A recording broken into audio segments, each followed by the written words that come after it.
Minha ex-esposa, que me traiu e abandonou nossa família anos atrás, apareceu na minha porta com o filho de outro homem querendo ser uma família novamente. Eu bati a porta na cara dela. Alguns detalhes. Minha ex-esposa, Ângela, e eu, nos conhecemos quando estávamos na casa dos 20 anos. Eu tinha cerca de 24 anos e estávamos trabalhando na mesma empresa. Foi assim que nos conhecemos. Depois de 2 anos de relacionamento, nos casamos e dentro de 3 anos de casamento, tivemos 2 filhas, agora com 9 e 7 anos de idade. A segunda gravidez foi inesperada e ela não ficou feliz com isso, mas não a interrompeu embora eu tivesse dito a ela que estaria tudo bem para mim se ela o fizesse, pois não queria que passasse por algo que não desejasse. Depois do nascimento da nossa primeira filha, as coisas ainda estavam ótimas entre nós e estávamos tão apaixonados quanto poderíamos estar, mas isso mudou depois da segunda gravidez. Ela ficou muito mal-humorada e irritada, constantemente implicando comigo ou com nossa filha mais velha, mas eu pensei que fosse por causa dos hormônios e tentei aceitar essa nova versão da Ângela. Pensávamos que isso mudaria depois de um tempo, mas as coisas apenas pioraram progressivamente. Minha filha e eu aprendemos a andar em cascas de ovos ao redor dela. Eu estava cuidando de tudo, embora ela devesse ser dona de casa, já que ela havia saído do emprego por vontade própria após o nascimento da nossa primeira filha e fazia todo o trabalho da casa, além de cuidar da nossa filha mais velha enquanto eu trabalhava. Até ela engravidar pela segunda vez. Tivemos que contratar uma faxineira enquanto ela estava grávida porque ela disse que estava muito cansada para fazer o trabalho da casa, além de cuidar das crianças. Concordamos, embora estivesse um pouco além do nosso orçamento, já que eu não estava ganhando o suficiente na época. Eu concordei em contratar uma faxineira porque não queria incomodar a Ângela, especialmente enquanto ela estava grávida. Assumi que ela voltaria a cuidar da casa e das crianças durante o dia depois que nossa segunda filha nascesse. Deixe-me deixar claro que eu não era um daqueles maridos que não faziam nada em casa depois do trabalho. Eu fazia o que podia para ajudar, mesmo estando exausto do trabalho. Depois que ela deu à luz nossa filha mais nova, pensei que ela levaria alguns meses, mas então se recuperaria e poderíamos voltar às nossas vidas normais. No entanto, vários meses se passaram e ela não mostrou sinais de mudança, continuou tão irritada e teimosa quanto antes, recusando-se a fazer qualquer trabalho doméstico, apenas ficava em casa o dia todo assistindo televisão. Nem mesmo brincava com as crianças ou algo assim e pagava nosso vizinho para levá-las ao parque de vez em quando. Não quero parecer ressentido, mas me senti assim porque estava me esforçando no trabalho dia e noite e ela nem sequer fazia o mínimo em casa. Também estava ficando bastante caro para mim pagar por uma faxineira para fazer toda a cozinha, limpeza e outras tarefas domésticas. Eu tinha que cuidar de todas as outras despesas também e queria economizar dinheiro para o futuro de nossa filha, o que estava se tornando quase impossível porque Ângela se recusava a me ajudar de qualquer maneira. Então, após quase 6 meses desde o nascimento de nossa filha mais nova, decidi que não poderíamos continuar assim e tive que conversar com Ângela. Eu sabia que essa seria uma discussão difícil, então pedi aos meus pais para cuidarem de nossas filhas por um dia e eles concordaram. Naquele dia, sentei Ângela e disse a ela que sabia que ela estava cansada após 2 gravidezes, mas eu precisava que ela me ajudasse e colaborasse comigo. Expliquei que ter uma faxineira estava ficando muito caro para nós e que precisava que ela honrasse sua palavra e voltasse a fazer pelo menos algumas das tarefas domésticas para que pudéssemos renegociar e diminuir o salário da faxineira e economizar algum dinheiro. Ela se opôs à ideia e disse não instantaneamente, porque disse que estava ocupada demais cuidando das crianças para fazer qualquer trabalho doméstico e que eu deveria começar a ganhar mais em vez de inventar desculpas e culpá-la pela minha condição financeira. Tentei dizer a ela que já estava fazendo o meu melhor, mas ela também precisava fazer o seu melhor se quiséssemos fazer esse casamento funcionar. Também mencionei como ela não estava realmente cuidando das crianças, porque até onde eu sabia ela apenas as deixava assistir televisão com ela e elas ficavam com ela por horas enquanto assistiam a programas de televisão de baixa qualidade. Foi o que a faxineira mencionou para mim casualmente. Logo percebi que trazer isso à tona foi um grande erro, porque ela ficou furiosa e me acusou de espioná-la através da faxineira. Ela começou a discutir comigo depois disso e disse que não ia mais aguentar isso, que estava cansada de ser empurrada por mim e obrigada a fazer todo o trabalho enquanto eu não fazia nada além de sentar em uma mesa por algumas horas todos os dias. Ela então me disse que isso era culpa minha, que eu não podia pagar por uma faxineira e era uma vergonha que eu tivesse que implorar para ela me ajudar, já que eu deveria ser o homem da casa. Tudo isso era realmente lógico e ela estava apenas se agarrando a qualquer coisa para tentar parecer que não havia nada de errado com ela não fazer nada o dia todo e eu era o louco por esperar que ela realmente contribuísse e fizesse sua parte em casa. Acabamos tendo uma briga enorme e ela me chamou de perdedor que não podia pagar para ficar com uma mulher como ela de qualquer maneira. Eu reagi chamando-a de preguiçosa, dizendo que ela já havia falhado em ser uma boa mãe, dado quanto nossa filha mais velha tinha medo dela e agora estava falhando em ser uma esposa também. Essa observação realmente a atingiu e ela me empurrou com força. Perdi o equilíbrio e caí de volta na mesa de centro, quebrando o vidro e me machucando. Tive que ser levado às pressas para o pronto-socorro e ela continuava pedindo desculpas e chorando o tempo todo. Felizmente, foi apenas minhas costas que se machucaram e foram apenas ferimentos superficiais, mas eu poderia ter me machucado seriamente e não confiava mais na Ângela. Disse a ela que ela precisava se mudar porque não confiava mais nela perto das crianças, já que não dava para saber quando ela poderia perder a paciência com elas e acabar machucando-as também. Pedi aos meus pais que cuidassem de nossas filhas até Ângela sair e por uma semana ela continuou protestando e dizendo que nunca deixaria isso acontecer de novo, mas eu simplesmente não confiava mais nela. dela. Cheguei quase a pedir o divórcio, mas ela me implorou para dar a ela uma chance e no final da semana chegamos à conclusão de que ela iria morar com os pais por um tempo e passar por terapia. Só quando ela tivesse um atestado limpo de um profissional médico eu permitiria que ela voltasse a morar conosco. Obviamente, havia algo muito errado com ela, porque pessoas felizes não agem dessa forma, mas ela estava disposta a trabalhar nisso e melhorar. Eu também não queria que minhas filhas crescessem sem a mãe, então concordei em não me divorciar naquele momento e dar ao nosso casamento uma segunda chance. Também estávamos fazendo terapia de casal enquanto vivíamos separados, mas eventualmente tudo se mostrou inútil porque ela acabou me traindo. Meus pais tinham se mudado para me ajudar com minhas filhas enquanto Angela estava com os pais dela. Íamos às sessões de terapia de casal semanalmente e as coisas pareciam estar melhorando por um tempo. Eu também estava em contato com o terapeuta dela que me disse que ela estava sofrendo de depressão pós-parto, mas estava melhorando. Um de seus sintomas tinha sido problemas de raiva que ela não tinha antes, mas isso saiu do controle quando ela me empurrou e isso foi um alerta para ambos. Isso durou quase um ano e por volta do 6º mês, eu até permiti que ela visitasse nossas filhas sob minha supervisão. Ela estava lentamente voltando a ser como antes e eu fiquei feliz em ver que finalmente parecia que nossa situação estava melhorando e que poderíamos realmente fazer isso funcionar, mas de repente ela parou de ir às nossas sessões de terapia sem explicação. Também parou de responder às minhas mensagens, mas eu sabia que ela estava progredindo, pois seu terapeuta me mantinha informado. Não fazia sentido para mim e por semanas continuei tentando falar com ela, mas ela simplesmente me ignorava e dizia que queria um tempo para si mesma. Finalmente, após quase 3 meses dela me evitar, decidi visitá-la na casa dos pais dela. Eu não tinha feito isso antes porque os pais dela não gostavam de mim e me culpavam, pois acreditavam que eu era o responsável por ter deixado a filha deles louca e agir assim. Então, ela me disse que seria melhor se eu não a visitasse enquanto ela estivesse morando com eles, já que isso só levaria muito drama e isso era definitivamente a última coisa que precisávamos, mas quebrei essa regra e os visitei de qualquer maneira, já que ela estava agindo distante e evitando as sessões de aconselhamento, mesmo quando aparecia ocasionalmente, parecia desinteressada e eu simplesmente não conseguia entender. Quando tentei falar com ela pessoalmente, por telefone ou até por mensagem, ela me dizia que estava tudo bem, mas eu podia perceber por seu comportamento que certamente havia algo que ela estava escondendo de mim. No dia em que apareci na casa dos pais dela, esperava que ela estivesse em casa, mas não estava. Quando perguntei aos pais dela onde ela estava, eles me disseram que não podiam me dizer e bateram a porta na minha cara. Percebi que estavam gostando daquilo e tive um pressentimento ruim, então decidi ligar para Angela enquanto estava em frente à casa dos pais dela. Tentei ligar para ela várias vezes, mas ela não atendeu e eu estava ficando mais e mais paranoico a cada segundo. Decidi então dar a volta na casa e de alguma forma entrar sozinho. Fui para o quintal, pois sabia que os pais dela costumavam deixar a porta da cozinha aberta, mas nem precisei ir tão longe, pois avistei Angela sentada no balanço que os pais dela tinham no quintal. A má notícia era que ela estava de costas para mim, pois estava se agarrando com um homem que eu não reconheci. Já fazia muito tempo desde que os vi, mas está gravado na minha mente porque foi o momento mais horrível da minha vida e não consegui esquecer até hoje. O cara com quem ela estava se agarrando se afastou assim que me viu e quando Angela se virou, eu já estava indo embora em direção ao meu carro. Ela correu atrás de mim e tentou me parar, mas eu não estava ouvindo nada do que ela dizia porque estava em choque. Ela tentou me agarrar, mas eu a sacudi e disse para não me tocar, então ela parou e eu voltei para o meu carro e comecei a dirigir de volta para casa. Bloqueei ela em todos os lugares assim que cheguei em casa, para que ela não tivesse a chance de se explicar, e disse aos meus pais que eu queria que eles procurassem um advogado para mim e os informei do que tinha acabado de testemunhar quando visitei a casa dos pais de Angela. Não a vi nem ouvi falar dela até termos que nos encontrar com um mediador nomeado pelo tribunal para o acordo do nosso divórcio. Nesse ponto, eu basicamente me tornei um robô e estava apenas funcionando pelo bem das minhas filhas, mas estava completamente emocionalmente desligado. Eu não sentia nada, nem mesmo quando descobri que a Angela estava renunciando aos seus direitos parentais porque tinha decidido que não queria mais estar conosco, que queria ficar com o cara, vamos chamá-lo de Shawn, que eu a vi com outro dia. Ele era amigo de infância dela e embora tenham se afastado depois do ensino médio, eles se reconectaram quando ela se mudou de volta para a casa dos pais e ela aparentemente se apaixonou por ele. Os pais dela também apoiaram isso,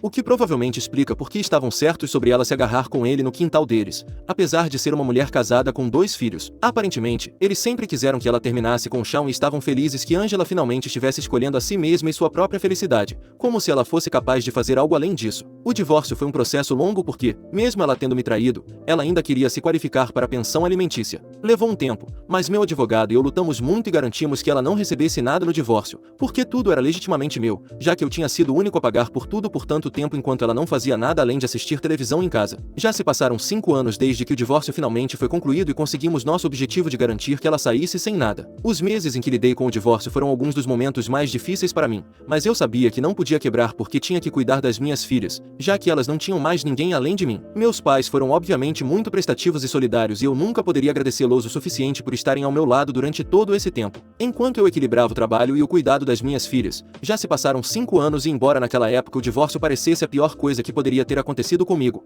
hoje sou grato por isso. Porque não acho que estaria onde estou hoje se não tivesse sido pela minha decisão de deixar a Angela. A vida realmente tem me tratado bem desde então e estou em um lugar muito melhor agora em todos os aspectos. Desde então mudamos para uma casa maior porque estou ganhando melhor agora e não preciso gastar dinheiro com mais ninguém além de mim e das minhas filhas. Meus pais moram perto e aparecem de vez em quando também. Tenho amigos que me amam e minhas filhas estão felizes como podem ser. Isso é tudo que um homem precisa e sou muito grato ao universo por estar tudo indo bem para mim agora, ou estava, até a Ângela aparecer novamente alguns dias atrás. As crianças estavam na escola e eu estava prestes a sair para o trabalho quando abri a porta e a campainha tocou. A Ângela estava parada do lado de fora com um menino ao lado dela. O menino não podia ter mais do que 3 ou 4 anos de idade e eu sabia que esse tinha que ser o filho da Ângela. Fiquei surpreso ao vê-la parada do lado de fora da minha porta e ainda estava tentando processar quando ela começou a chorar e disse que estava ali para se desculpar e consertar as coisas comigo. Ela me disse que finalmente estava pronta para ser uma família novamente e dar ao nosso casamento outra chance. Eu não podia acreditar que ela estava de volta aqui depois de todos esses anos e agora queria dar outra chance ao nosso casamento, como se fosse decisão dela tomar isso. Em um instante eu decidi fechar a porta e mandá-la embora,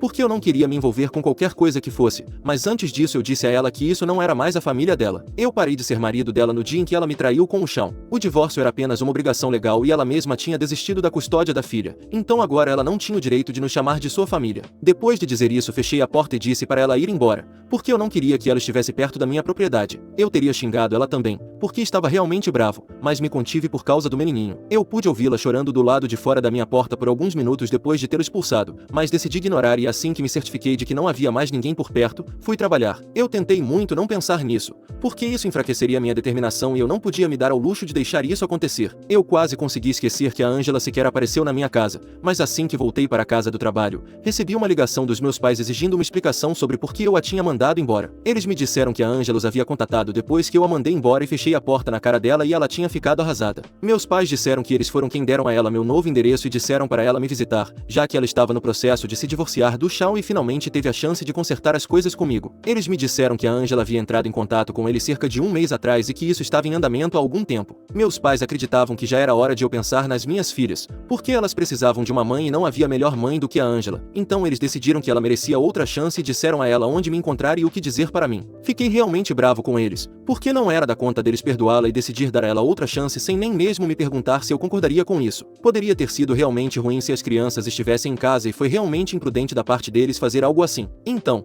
eu os repreendi, mas eles se recusaram a reconhecer que cometeram um erro, porque eles me ajudaram durante meu divórcio cuidando das crianças e mesmo agora, ocasionalmente, eles cuidam das crianças e acreditam que quer eu quisesse ou não. Reconciliar com a Ângela dependia de mim, que eles tinham o direito igual de decidir o que era melhor para as crianças e eu não poderia tirar isso deles. Eu achei ridículo eles acreditarem nisso, porque no final do dia, eram minhas filhas e não delas, embora eu os respeitasse e fosse sempre grato pelo que fizeram por mim durante meu divórcio. Não acho que fosse da conta deles permitir que a Ângela voltasse para minha vida novamente. Nós tivemos uma pequena discussão, mas eles me disseram que eu era o errado aqui e estava sendo egoísta por não dar a Ângela outra chance. Eles me disseram que fizeram sua parte e estavam certos de que ela era uma mulher diferente agora e merecia fazer parte da vida das minhas filhas, mesmo quando eu lembrei a eles que ela tinha abdicado de seus direitos. Eles disseram que era insultante eu acreditar que eles colocariam minhas filhas ou a mim em perigo e me acusaram de arruinar suas vidas por ser muito arrogante para aceitar que elas precisavam da mãe delas. Já se passaram alguns dias e eu não acho que fui errado ou egoísta por não dar uma segunda chance à minha ex-mulher de ser mãe.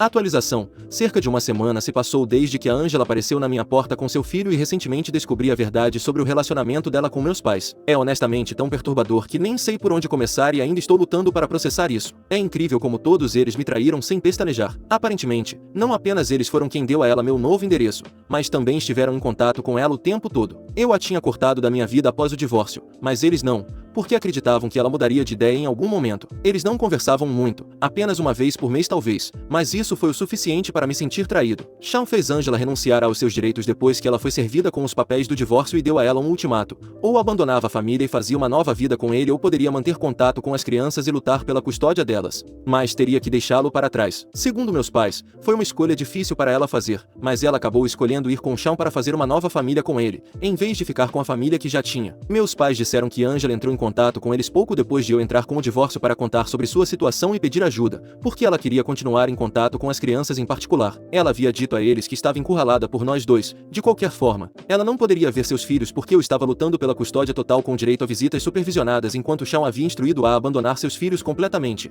Mesmo que ela lutasse pela custódia e fosse contra as chances dela conseguir a custódia parcial eram pequenas dadas as circunstâncias do nosso divórcio, bem como seu histórico de dificuldade em controlar seu temperamento. Então, lutar pela custódia parecia parecia ser um desperdício de seu tempo e recursos. Havia uma chance muito real de que ela pudesse perder tanto Shawn quanto a custódia de nossas filhas no final se decidisse lutar, e isso antes de meus pais intervirem. Ela os encontrou em particular e praticamente implorou para eles deixá-la permanecer em contato com suas filhas e ajudá-la, atuando como a ponte entre elas. Ela estava ciente de que uma vez que abdicasse de seus direitos, ela não teria nenhum direito de visita, quanto mais supervisão, mas meus pais teriam, e eles planejavam explorar isso. Eles conseguiram e me enganaram por um bom tempo, agindo às escondidas para permitir que Angela se encontrasse com nossas filhas. Eles fizeram isso porque a situação de Angela os tocou e perceberam que não podiam, com boa consciência, manter uma mãe longe de seus filhos. Eles me disseram que sempre que eu deixasse nossos filhos na casa deles, eles convidariam Angela e a deixariam passar um tempo com eles. Minhas filhas nunca me disseram que estavam encontrando a mãe delas porque meus pais as subornavam com brinquedos e doces para que ficassem caladas sobre isso. Sempre que eu perguntava sobre o que tinham feito na casa dos avós, minhas filhas me diziam que brincaram com meus avós e seu amigo. Eu sempre assumi que elas deviam estar falando sobre os amigos reais dos meus pais, que eu já conhecia, mas aparentemente era isso que meus pais tinham instruído minhas filhas a se referirem à mãe delas, caso eu perguntasse sobre o dia delas. Não podia acreditar que minhas filhas também estivessem mentindo para mim, mas as perdoei porque são apenas crianças e também porque Angela e meus pais realmente as manipularam e intimidaram para que ficassem caladas. Depois que descobri a verdade com meus pais, quando perguntei às minhas filhas se elas estavam encontrando a mãe delas às escondidas de mim, elas começaram a chorar e me disseram que não podiam me contar porque seriam punidas por Deus se o fizessem. Angela e meus pais devem ter realmente incutido nelas a ideia de que haveria consequências graves se me contassem a verdade, e é por isso que elas foram tão secretas e vagas o tempo todo. Também me senti um pai terrível por nunca perguntar às minhas filhas com quais amigos dos meus pais elas estavam passando tempo, porque poderia facilmente ter sido outra pessoa. Alguém mais perigoso do que Angela nunca teria sido descoberto, mas vou acabar com isso agora, pois estou conseguindo uma ordem de restrição contra todos eles. Já tenho provas escritas disso, já que meus pais me enviaram um e-mail para me contar a verdade alguns dias após minha briga com eles. Eles acreditavam que o e-mail me faria perceber o quão desesperada Angela estava para continuar sendo mãe de suas filhas sem perder o suposto amor de sua vida, e que isso de alguma forma me faria perdoar todos os envolvidos. Mas tudo o que fez foi me fazer perceber que todos aqui eram uns mentirosos desagradáveis e que eu não podia mais confiar em ninguém. É também irônico como Angela abdicou de seus direitos parentais e teve que recorrer a encontrar nossos filhos em segredo como se fosse um crime. Tudo porque Shawn não queria que ela tivesse nenhum contato com sua antiga família e ele deveria ser seu único e verdadeiro amor. Mas agora até mesmo eles estão se divorciando e tudo isso acabou sendo em vão. Eles até tiveram um filho juntos, mas segundo meus pais, Shawn não quer mais nada com ela ou com seu filho agora, porque recebeu uma oferta de emprego e está se mudando dentro de alguns meses. Angela havia voltado a trabalhar recentemente e o filho deles começara a frequentar o jardim de infância aqui, então ela não queria se mudar com ele, razão pela qual estavam brigando há muito tempo. Finalmente, tudo isso chegou ao ápice há 3 meses, quando Shawn disse a ela que estava cansado, que estava aceitando o emprego e se mudando. Ele não tinha mais interesse em ser um homem de família, porque claramente isso significaria que ele teria que sacrificar seu próprio futuro e felicidade apenas para fazê-la feliz, e ele não estava pronto para isso. Tudo isso foi destinado a me fazer sentir pena de Angela, mas o único propósito que serviu foi me fazer sentir que a justiça finalmente fora feita. Já falei com meu advogado e a petição para as ordens de restrição foi protocolada. Eu e minhas filhas também tivemos uma conversa adequada sobre tudo isso e disse a elas que daqui para frente, nunca mais verão seus avós ou sua mãe, e elas parecem estar bem com isso por enquanto, mas ainda vamos fazer terapia e tentar resolver as coisas. Porque tenho certeza de que isso será difícil para elas e provavelmente foi bastante difícil para elas nos últimos 5 anos, mas tudo isso acaba agora. Atualização 2. Ei pessoal, muito obrigado por toda a preocupação e apoio aqui. Estou realmente grato por tantas pessoas terem enviado mensagens adoráveis e bênçãos para minhas filhas. Meus pais e Angela foram notificados das ordens de restrição e devem comparecer ao tribunal em alguns dias. Não sei como eles se sentem sobre tudo isso, pois os bloqueei em todas as plataformas possíveis e também disse aos meus amigos para não falarem com eles caso entrem em contato. Também reforcei a segurança ao redor da minha casa e tenho trabalhado em casa há alguns dias. Falei com as autoridades da escola das minhas filhas e contei a elas sobre a situação. Inicialmente, não pretendia deixá-las ir para a escola por alguns dias, mas não queria que a educação delas sofresse por causa de Angela e meus pais. Agora, os professores devem ficar de olho nelas e não deixar ninguém além de mim buscá-las depois da aula. Estou fazendo tudo o que está ao meu alcance para garantir que eles não possam chegar até nós, porque tenho certeza de que tentarão. Até agora tem sido bom e espero que depois de conseguirmos essa ordem de restrição eles continuem a se manter afastados. Atualização 3. Oi, esta vai ser uma atualização bem curta, mas conseguimos essa ordem de restrição e pelos próximos 5 anos os 3 maníacos terão que manter distância de mim e das minhas filhas, a menos que queiram enfrentar consequências terríveis. Obviamente, continuo mantendo todas as medidas de segurança que tomei por um tempo, pois da última vez que os vi, eles pareciam realmente irritados e não quero correr nenhum risco. Minhas filhas e eu estamos frequentando sessões regulares de aconselhamento familiar e acho que vamos progredir muito nos próximos meses. Já fizemos progressos consideráveis. Honestamente, tudo o que quero agora é que minhas filhas sejam felizes. E é isso. Então, por favor, continuem nos enviando seus melhores desejos. Precisamos.